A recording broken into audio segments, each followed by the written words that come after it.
Hey everyone, this is Schleicher from Gaming Trend and Tabletop Throwdown, and I'm here with Sara from Renegade Games Studios, and we are here to talk about kind of a pseudo-sequel, I guess you could say, to Fuse, and that is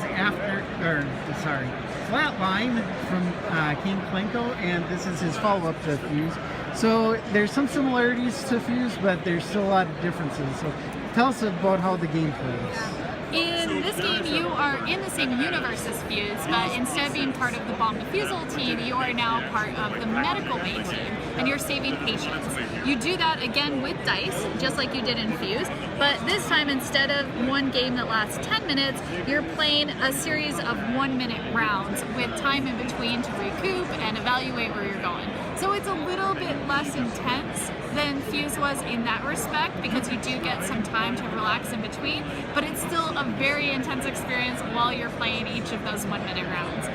For example, when you want to save a patient, you've got several of them on the board here, and you're going to be placing your dice on these spots to complete tasks that need to be completed to save them. These basically are the different requirements. And you have to follow the rules of each patient. This one says only one person can participate in successfully solving this part of the problem, and they have to place these two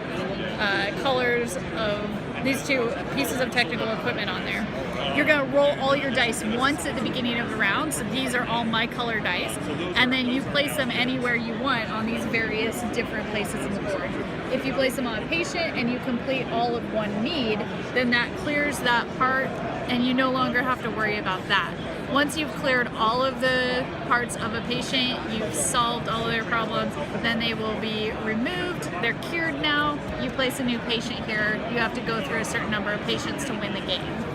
But because you're on this medical bay, you're also dealing with other problems going on the ship that's being attacked. You have not only these patients who are injured that you're trying to save, but you also have cards that come up like this emergency over here. And if you don't deal with this emergency, then it's going to go over here into this red zone. You can lose the game by having 3 or 4 cards in this red zone. So you really want to pay attention to those as they come out. They're a little easier to deal with. This just requires 3 of any dice, but if you don't deal with them, they're a problem. You also will have cards that come out in other areas of the board depending on what color they are. So these ones were orange, so they'll go up here and must be dealt with immediately.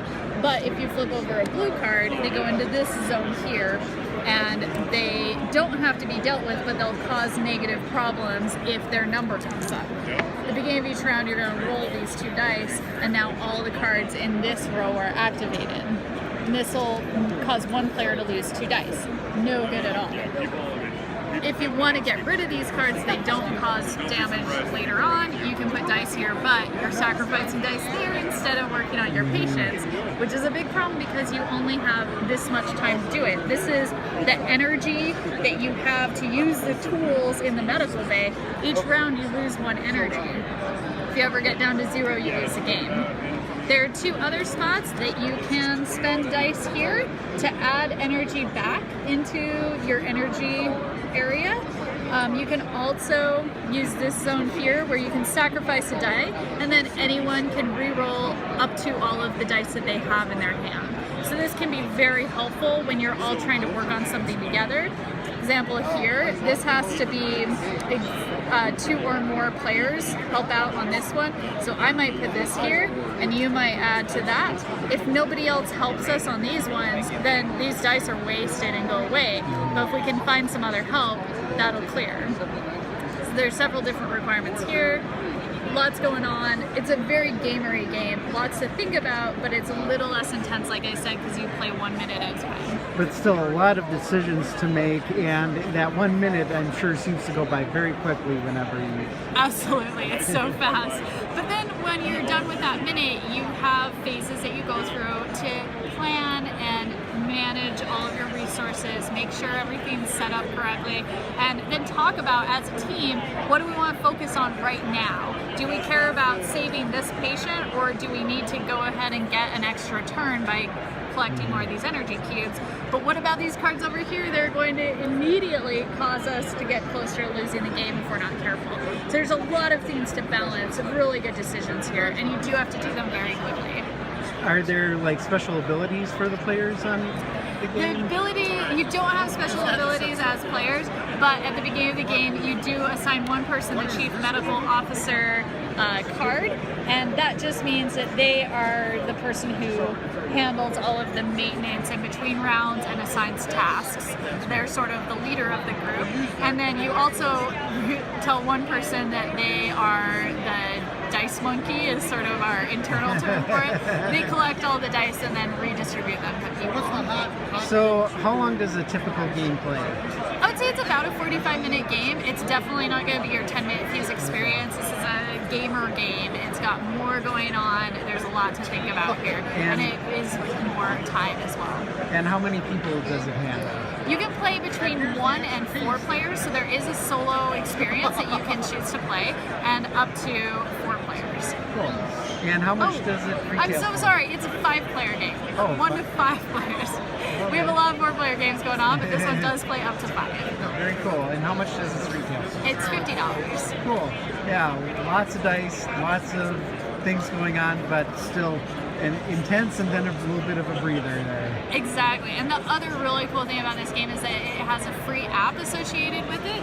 You can download this. It's the Renegade Games Companion app. It's totally free, and inside that app you have a timer for Fuse, a timer for Flatline, extra material for Clank, and then also it shows you where you can go to purchase lanterns. So this app, it's really fantastic. The 1-minute timer in it is great because it's got this voiceover. It makes the experience more exciting, and then it'll also walk you through the steps of the turn to help you out. Cool. Thank you. Thank you.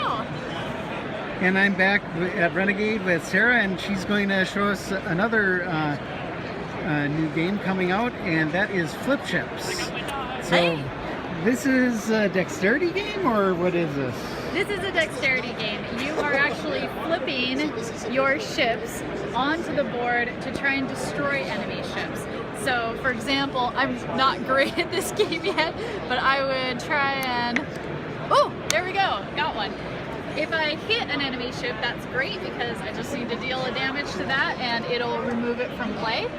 If I don't deal damage to ships, then at the end of the round, after everybody has flipped all their ships, these are going to move towards us at varying speeds. This one is going to move just one space towards us, and you can see there's these different spaces, but this one's going to move as far as it can until it hits us. And that's bad because as soon as it gets into our space, it's going to deal the damage that it shows on the card.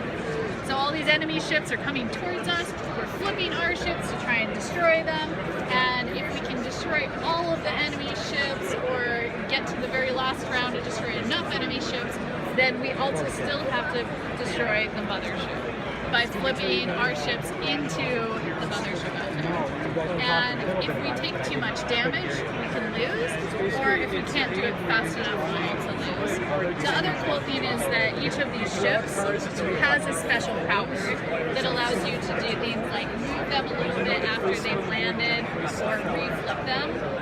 And as you take damage, as the game moves on, you're going to get special, better ships that have different abilities to make the game a little bit more manageable. So at the beginning it's really hard, but as you go on, you all of a sudden have these really cool ships that you can use. So, yeah, any questions about that? Looks like a very simple to explain game, and like interesting things to do with the ships themselves, and I like the fact that you get better ships later on in the game, and makes it, but still it looks like it has quite a bit of challenge to it as far as getting the ships coming closer to you. You need to do it in like a certain number of turns. Yeah, and because it is cooperative, there's so much excitement when you flip your ship onto the board and it lands, everybody cheers, and it's just super fun. Or when you fail, everybody's like, oh man.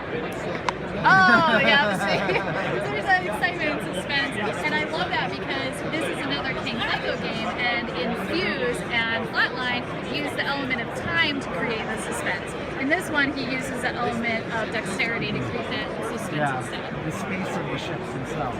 Yeah. So, is this available now? It is not out yet. It's coming in July. There are some early copies here available at Origin, but if you are not here and still want a copy, then it is on the way and should be here shortly. Okay. How many players? This one also has a single player mode.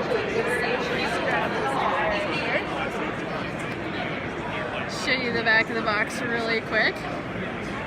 So this one goes 1 to 4 players because there are only 4 sets of ships. Goes in about 30 to 45 minutes and is great for ages 8 and up. And how much is this going to retail for? It's only $40, which I think is a crazy good deal for this game. And beautiful artwork. Okay, well, thank you very much for your time, Sarah. Thank you so much. Have fun.